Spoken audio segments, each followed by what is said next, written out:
अस्सलाम वालेकुम। अगर कोई आपसे मोहब्बत का दावा करे तो हमेशा ये 4 बातें याद रखें। इज्जत मोहब्बत की पहली शर्त है। मुझे अफसोस होता है जब कोई लड़का किसी लड़की की तस्वीरें दोस्तों को दिखाकर कह रहा होता है, चेक कर यार तेरी भाभी कैसी है। दूसरी बात, मोहब्बत के कुछ असूल होते हैं। मोहब्बत में अगर सब कुछ जायज हो जाए तो वो मोहब्बत नाजायज हो जाती है नफीस भाई।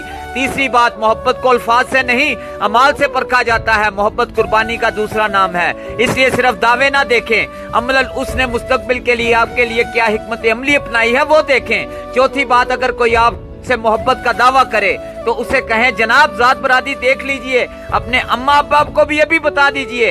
अगर आप अपनी जात बरादरी में शादी नहीं करते या आपके अम्मा अब्बा नहीं मानेंगे या उनको ब्लड प्रेशर का मर्ज है या आपने मजीद पढ़ाई के लिए बैरून मुल्क जाना है या आपने अभी अपनी लाइफ सेट करनी है तो मेहरबानी फरमा कर मोहब्बत के शौक को अपने सर से उतार दीजिए। अस्सलाम वालेकुम।